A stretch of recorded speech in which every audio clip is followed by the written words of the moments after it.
Всем добрый день. Ну что, мужики, был я в гостях у Андрея Бещенкова. Я в шоке остался. Вот такого бардака вы там не увидите, как у меня. Все чисто, красиво, культурно.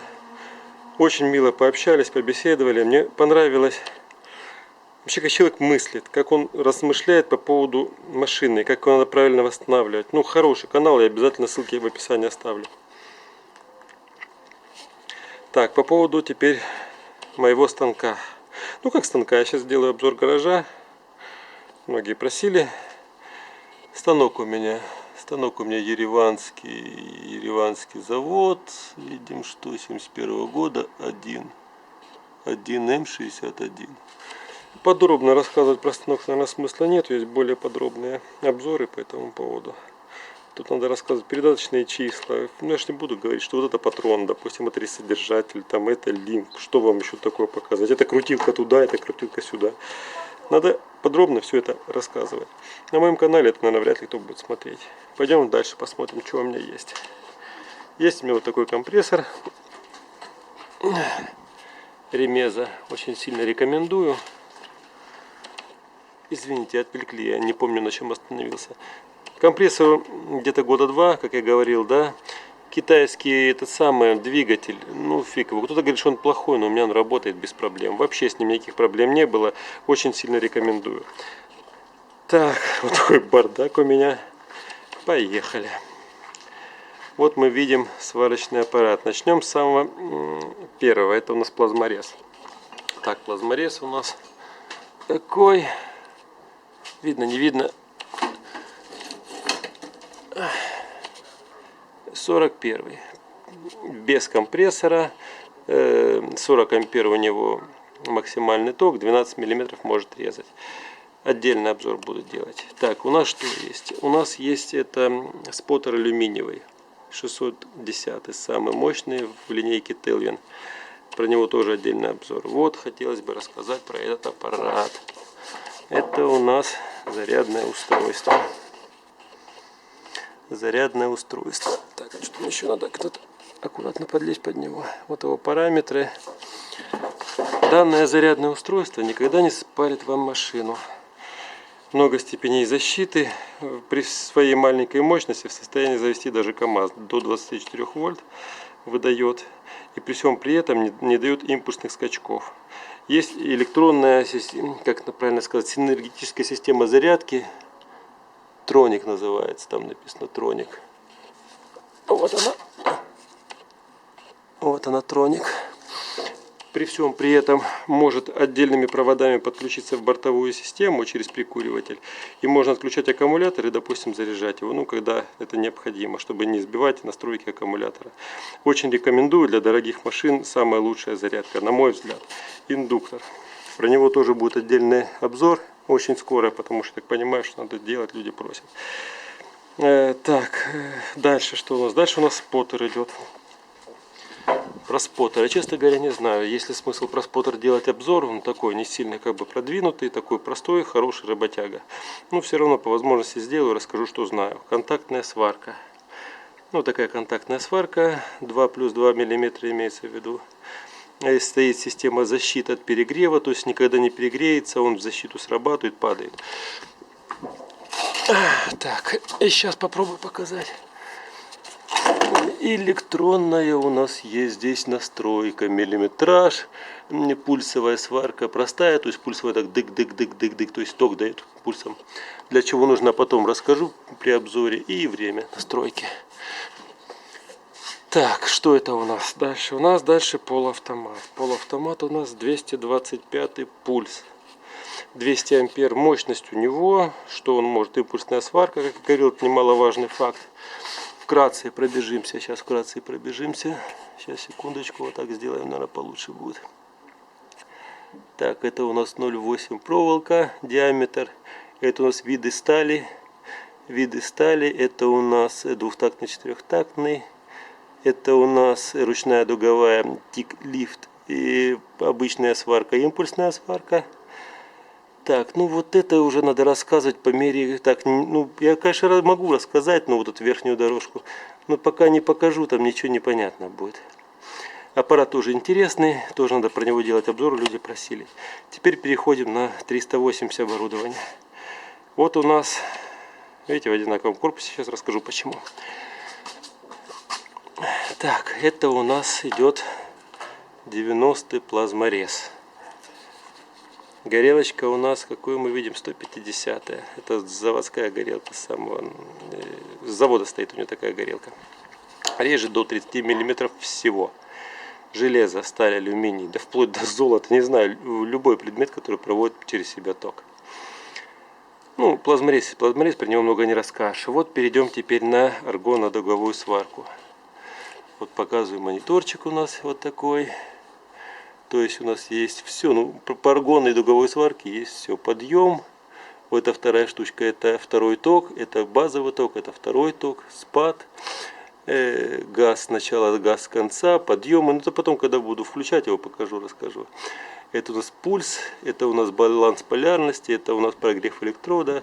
Соответственно, что это у нас? Тик-лифт, это бесконтактный поджиг и сварка ручная дуговая. Переменка постоянка, 2 такта, 4 такта, стоп. Это у нас режим импульса, импульс программируем, господи, не сколько импульс. Пульсовая сварка, это программная, ну короче, это тоже так не расскажешь, не объяснишь. И Blu-ray, очень интересная штучка, правда покажу на плазморезе, от него горелку нету. Вот мы варим, да, вот нажали на кнопку варим.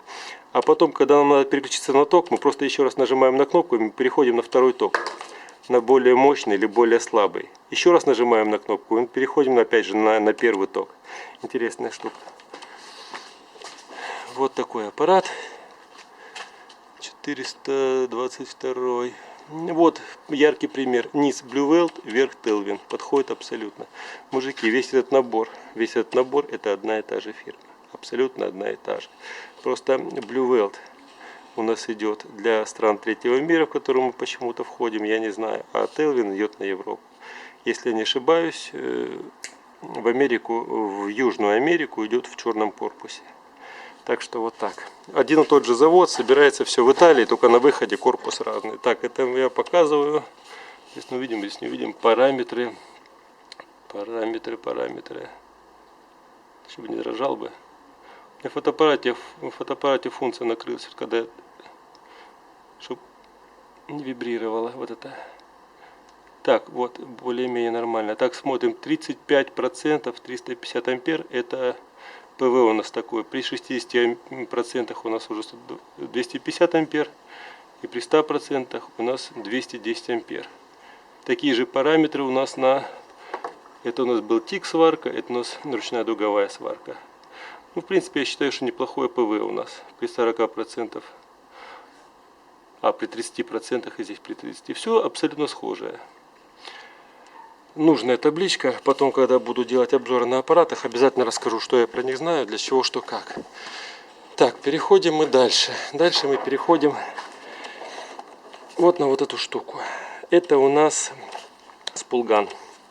Спулган, как правило, используют для того, чтобы проволоку 0,8 мм алюминиевую, ну, либо бронзовую проволоку какую-нибудь использовать, потому что она загибается, потому что, ну, чтобы через рукав не пропускать, здесь рукав короткий, очень удобная штука. Я тоже раньше думал, что этот крючок неудобен, он должен быть ровный, он, видите, какой горбатый. На самом деле от него преимущество ведро. Не знаю, правильно сделали его кривым, очень удобно. Вот этой штукой можно регулировать подачу проволоки больше или меньше. Прям в момент сварки берете и крутите, вообще прелесть. Прям настраиваете, вообще великолепно. Здесь у нас что? Здесь у нас двухроликовый механизм. Господи, неудобно одной рукой. Двухроликовый механизм подачи проволоки. Проволока на данный момент здесь стоит алюминиевая. Так что вот так. Переезжаем дальше. Дальше мы переезжаем на мост. Так называемый мостик. Вытяжное устройство его еще называют, как его только не называют. Преимущество. Проворачивается вот так, лапы двигаются и в таком направлении. Есть присоска. Соответственно, что-то неудобно двигается влево-вправо. Соответственно, двигается влево-вправо. тяговый механизм, просто как гайка поднимает у нас. Ну понятно, да? Все это сюда подцепить можно все что угодно. На это не обращаю внимания. Какой был шестигранник, с такого и сделал. Все как бы неплохо, если бы не его цена. А цена у него на данный момент около 30 тысяч рублей. За что? Понятно? Вот. Как он называется? Пуллер, да? Ну, по-моему, так и называется пуллер. Преимущество: вкручена медная штучка для усадки. То есть у нас здесь стоит пистолет, споттер, и сразу же им можно усаживать. Достаточно только на споттере нажать кнопочку, и чтобы была усадка. И все, опять же начинаем вытягивать, тут же усаживать. Очень удобно, очень удобно. Прибивать массы, там все что угодно. Раздвигаются лапы, лево-право. Лапы имеют подвижную часть. То есть, допустим, в каких-то, ну, образно, неровностях вот таких. Я сейчас попробую поставить. Ну, вы сами все понимаете, да? Так, либо в обратную сторону все это реагирует. Единственное, что такого качей нет, это тоже будет неплохо. Было бы неплохо. К нему дается еще вот такая шайбочка. То есть с центра вытягиваем большие, чуть поменьше ямочки. Вот такая шуба была и здесь. Но у нас, конечно, закончилась. Так, чтобы споттер не прилипал к зачищенным деталям, мы скотчем намотали. Так что вот так. Здесь есть вот такая штука у меня. Андрей, вот чтобы так понимать, вот эта штука стоит столько, за сколько у тебя покупают споттер. Вот есть ли в ней смысл? Нет. Я попробую показать. Поняли, да? Привариваем. Просто одной рукой не могу показать. Привариваемся. Набиваем вот сюда вот эту катушку полную. Вот она набивается. Ну, смысл-то понятен. Набивается вот она вот так. И прибивается. Сказать, что это необходимость, нет, я так не скажу. Ей можно работать только либо с новыми, либо с очень хорошо зачищенными вот этими штуками. Потому что, когда мы работаем с споттером, здесь налетает такая ерунда, и она, получается, одна за одну цепляется и, соответственно, подклинит. После каждого использования их надо чистить. Ну а так, если набить, ну, я не знаю, я его пулеметом называю. Вообще пулеметом. Он просто стреляет, что не в себя. Ну, опять же, не за эти деньги. Так, вот у нас пульт управления. Пульт управления, подача проволоки, если не так. А это у нас, нет, вольтаж, и вот это подача проволоки. По-моему, так, что-то я уже подзабыл. Да. Подача проволоки и вольтаж. Подходит на полуавтомат, он же подходит. Будем делать обзор, обязательно подключу. Очень хорошая вещь для полуавтомата, вообще песня. Для тик-сварки она должна вообще лучше быть педальки. Единственное, что не купил педальку, но это дело времени. Обязательно куплю. Подходит на полуавтомат, подходит на тик. Так, теперь пойдем дальше. Да, сейчас немножко про другое. Сейчас немножко. Вот сейчас я вам показываю баллоны, что у меня есть и для чего. И вообще нет, изначально сейчас вопрос поставлю. Ну вот, что хотелось бы сказать. По поводу, ну это кислород, понятно, убираем. Гелий, аргон, углекислота.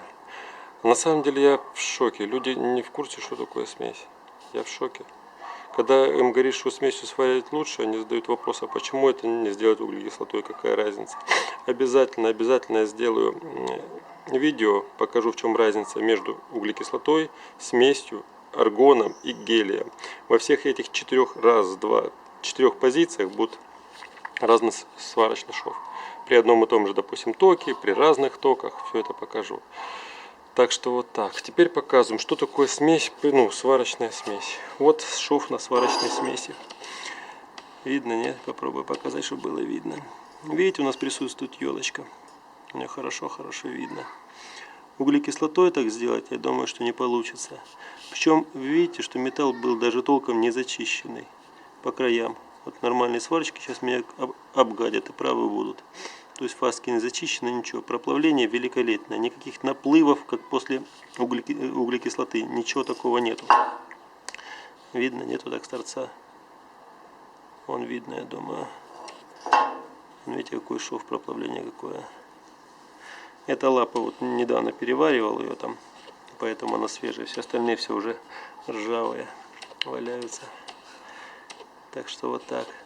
Это по поводу углекислоты, по поводу, ну, обязательно сделаю обзор. Ладно, хватит, об этом хватит. Теперь поехали про кабель. Хочу вам показать. Это у нас, видно, не? 16 квадратных миллиметров кабель. Это у нас 25 квадратных миллиметров. Он не подписанный, просто я так показываю сбоку. Это у нас 70 квадратных миллиметров. Вы представляете, от какого аппарата это может быть клемма быть? 70 квадратных миллиметров используют на таких, на более-менее дешевых споттерах. Ну, не дешевых даже споттерах, у которых мало мощности. Потому что больше смысла нет ставить провода. И вот переходим по этому проводу, переходим. И видим мы вот такой аппарат. Я специально поставил рядом с машиной, чтобы вы понимали, какого он размера. Телвин 625. Кстати, я всегда улыбался с их логотипов. О чем должен говорить мне этот логотип? Варить без маски? Вы представляете, человеку настолько плохо стало, что он даже не видит сварочный шов. Он смотрит куда-то вдаль. Ладно, это шутка. Проехали. Сварочный аппарат имеет водяной блок, основной силовой блок и блок подачи проволоки. Ой, господи, вот так он шатается у нас. Смотрите, масса и рукав. Видите, в чем разница? Так, смотрим сюда. Здесь мы видим, что основной основной ток. Какой основной? Что я несу? Микс-сварка простая, пульсовая и двойной пульс. Здесь мы что видим? 2 такта, 4 такта. То же самое. Белевел, правильно так прочитал? Белевел, да, по-моему. Что он дает? Можно выставить первый ток и второй ток. Вот нажали в 4-тактном режиме, варим большим током. Доходим до дырочки, нажали вот так коротко, варим маленьким режимом. Допустим, первый режим у нас будет 100 ампер, второй будет там 30 ампер. Вот мы дырочку заварили 30 ампер, включили, опять вот так нажали, опять варим 100 ампером. А завершить сварку надо нажать и удержать 2 секунды. Сварка завершена. Очень удачное решение в этом аппарате. Я потом, когда буду делать обзор, мне же уже говорил, нет 380, скоро проведу, я так думаю. Или не говорил, не знаю. Ну, в доме нет 380. Этот аппарат можно отвезти на мою работу. На работе снимать никто не даст, потому что там шум гам-тарарам, никому это 100 лет не надо, я уже говорил. Так, сейчас расскажем. Вот 2 дорожки. Ну так вкратце я расскажу, потому что это полным обзором никак его не сделаешь. Микс-сварка, пульсовая сварка и двойной пульс сварки. Ну, здесь 2 регулировки, 1 ампер, другая вольтаж. Они потом изменяются в зависимости от всего. Там показывать надо, там очень навороченный аппарат. Вкратце, вот допустим, по двойному пульсовому сварку можно выставить у нас основной ток, второй ток, время второй ток, первый ток, время второго тока, время первого тока. Это у нас отжиг проволоки, это у нас продувка после газа, это у нас спад тока, это у нас, если выставить стоп. То есть мы нажали кнопку, и он там через секунду, через 2, через 3 остановился сам. Делает у нас одинаковые швы. В пульсе у нас второй ток, первый ток. Подъем тока, это основной ток, это подъем тока, это у нас время. Ну, короче, это все я вам потом попозже покажу, когда включу все это, все расскажу. Тут очень долго показывать по каждой позиции. Аппарат достаточно навороченный. К нему подходит также вот эта регулировка, подача проволоки и вольтаж. Очень удачное решение у него. Здесь отдельно блок можно использовать на сварке ММА, ручной дуговой, и тик сварки. Так, это форсаж дуги у нас идет, все остальные параметры у нас идут для тик сварки. 2 такта, 4 такта, стоп, это тоже для тик сварки. Это кнопка включения вот этой крутилки, про что я показывал. Так что вот так, блок воды. Ну, соответственно, это для тик сварки, потому что для основной сварки не с той стороны подключения, сейчас покажу. Эта кнопка у нас перегрева включается. Поехали смотреть, что здесь. Здесь у нас подключение блока воды с основным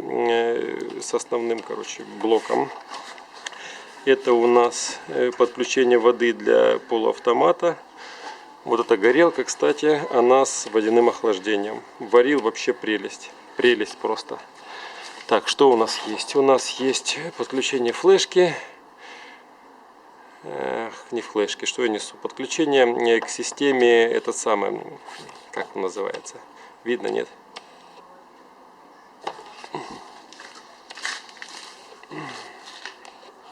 Вот неудобно мне это самое стоит железка. Подключение к системе. Его можно запрограммировать, то, что он будет варить на роботе. Как машины, знаете, варят на производстве. Вот так его можно подключить, и он будет включаться, выключаться, там импульс включать, не импульс, там вот эта механическая лапа его будет водить, а он варить будет сам. Вот его параметры. Сейчас я фотоаппарат почетче поставлю, чтобы было все видно хорошо. Вот его параметры. 40% ПВ, видите, 40%, 50 ампер, 39 вольт, 60%, 400 ампер, 500 ампер. 400 ампер и 100% это не выключаю. Вот нажали сварочный аппарат и варим 300 ампер. Достаточно неплохо. Так, здесь у нас при тик сварке 330 на 100% и при ММА сварке 300 ампер. Ну, в принципе, параметры зеркальные, только у тик сварки чуть-чуть почему-то параметры завышены. Не знаю, но это хватает с головой. Включу, покажу, будет интересно, я думаю. Так, здесь у нас что есть? Здесь у нас есть штучка для воды. Так, ну все, здесь что у нас есть еще? Здесь у нас есть куда ставить баллон, прикреплять его резинками и все. Так что как-то так. Ну, по-моему, все. Смотрим дальше. Ну что, мужики, на него обязательно обзор сделаю. Будет 380 у меня, либо нормальные условия, где можно снять. Мне даже во дворе не дают дети снимать. Бегают, кричат. Так что вот такой аппарат серьезный, аппарат очень интересный, очень мощный. Нужен ли он для, не знаю, для рихтовки? Ну, конечно, все вы понимаете, что реальный перебор. Я, если не забуду, покажу аппарат. Вот в точно таком же корпусе есть аппарат, называется 320, он идет у него. У него катушка вставляется прямо в него, 270 ампер, со всеми этими же функциями, только здесь 600 ампер, а там 270, соответственно нет подающего механизма. Он в едином корпусе. Его, в принципе, для рихтовки хватит с головой. Для чего нужен двойной импульс? Ну, я не знаю, я буду делать, наверное, обзоры, все-таки по сварочникам, наверное, надо уже сделать обзоры. И там я покажу, в чем прелесть этих двойных импульсов. Так, а сейчас мы перейдем на сварочные маски. Была у меня вот такая сварочная маска. Маска как маска, варит криво-косо. Стекло вот так наполовину затемняется. Когда вы начинаете крутить вот эту ручку, оно у нас смещается, это затемнение, сюда и сюда. Вот так вот. Я быстро понял, что мне это не интересно. Единственное, что в этой маске мне очень понравилось, слышите, щелкает.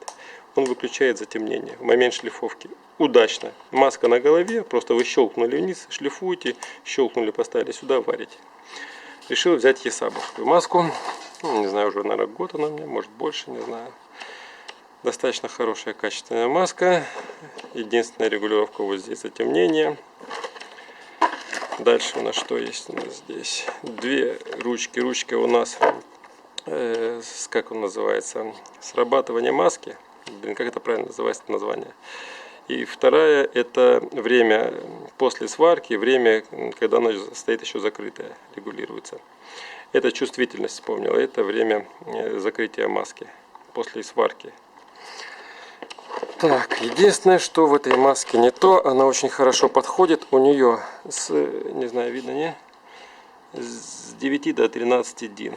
То есть варить ей в тиговской сварке, ну, невозможно. На маленьких токах она просто мигает. Это нам не интересно. Так что решил взять себе вот такую маску. Сейчас я буду показывать правильный обзор. Мне очень сильно нравится, когда люди покупают какую-то коробку, начинают ее расхваливать, гладить, говорить, как она пахнет, какая коробка, что как. Вот такой должен быть обзор. Маска. Какая-то тряпка. Вот так даже, какая-то тряпка. Даже не знаю, что за тряпка в пакете. Документы. Ну, это почем она стоит. Так, это еще одни документы. Линза. А вот подвох. И люди знали, кто пришел, и они в кипишок кинули мне вот этот самый сварочный аппаратик такой, проспектик. Он идентичный моему вот этому аппарату, и плюс того, что не имеет импульсной сварки, стоит 150 тысяч рублей. Единственное его преимущество, у него этот монитор жидкокристаллический цветной. Это сюда, как говорится, инструкция для лохов. Коробка уехала. Вот это называется правильный обзор. Поехали дальше. Пакет. Пакет для маски. Стекла. Стекла для маски. Тоже хорошо. Это все надо сложить. Что это такое, мы сейчас с вами разберем. Я сам не знаю. Упаковочка. Ну, упаковочку, что я смотреть. Маска. Вот теперь самое интересное, нес с обратной стороны. Мужики, кто-нибудь такое видел? Сейчас покажу. Обратная сторона маски. И у нас есть золотая кнопочка такая. На нее нажимаем. У нас загорается жидкокристаллический дисплей. Сейчас надо поставить, чтобы вам так хорошо было видно. И чтобы меня не было видно, а так, наверное, не получится, да? Все равно будет отражать. Вот так будет лучше. Сенсорный жидкокристаллический дисплей. Да что такое? Это у нас длинное переключение. Видите, квадратик такой загорелся. С 13 до 5 прыгает. Ставим с 5 до 9. И вот этой стрелкой начинаем поднимать. Видите, поднимает. Так, это понятно. С этим разобрались. Здесь до 9 до 13 будет поднимать, опускать, соответственно. Это у нас чувствительность. Видите, такая рамка загорелась. До 10 максимум, 1 минимум. Это время затухания после сварки, когда откроется маска. Тоже до 10. Мужики, но это в шоке. Я в шоке. Это у нас память. Вот его можно сейчас, вот эти все наши параметры запомнить. Вот видите, вот на эту кнопочку нажали, подержали, вот она дернулась, все, она запомнила. Теперь на единице у нас будут выскакивать эти параметры. Вот видите, сейчас окантовочка загорелась. У нас есть много-много дальше памятей. Максимально, кстати, сколько? 8. 8 памяти есть. Видите, все остальные не заполнены, поэтому они в одной функции. Ну, допустим, давайте четверку мы сейчас. Здесь, допустим, будет 7 у нас. Здесь у нас будет 6. Здесь у нас будет 12. Ну, давайте эту четверку запомним. Вот она у нас дернулась. Смотрим. Тройка. Нет. Четверка. Видите, изменились параметры. Пятерка. С памятью. И последнее, это у нас вот это шлифовка. В этот момент маска не закрывается. Шлифовка еще срабатывает вот этой кнопкой. На нее надо нажать и подержать 3 секунды. То же самое будет эффект. Я специально снял оголовок, чтобы было видно. Вот она, оголовок у нас. Вот оголовок. Очень мягкий. Очень мягкий.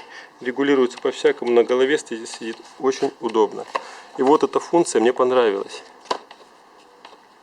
Видите, нажимаем. Не знаю, получится одной рукой одеть, нет. То есть она без проблем у нас регулируется на голове. И очень легко, очень удобно. Не знаю, какие-нибудь маски еще есть такой функцией, чтобы так легко это и удобно все было. В основном это какой-то сумасшедший геморрой. Сейчас, секундочку, извиняюсь, что плохо видно, потому что мне невозможно. Ага, вот он поставил. Есть положение регулировки. Мужики, я столкнулся с такой бедой, да не только я, многие сталкиваются.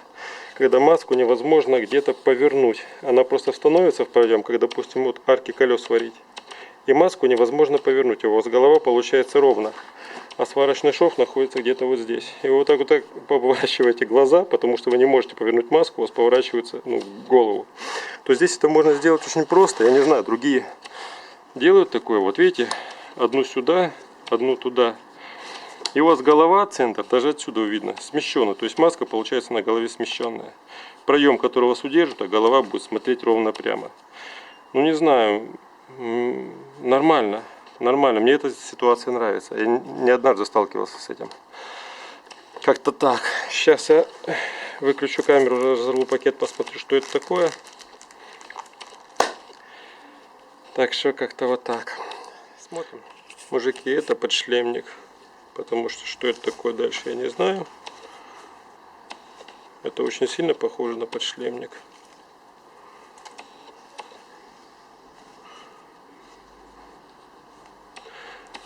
по поводу документов, конечно же, я пошутил. Инструкция нужна. Инструкцию не читают только плоские люди. Конечно, это я пошутил.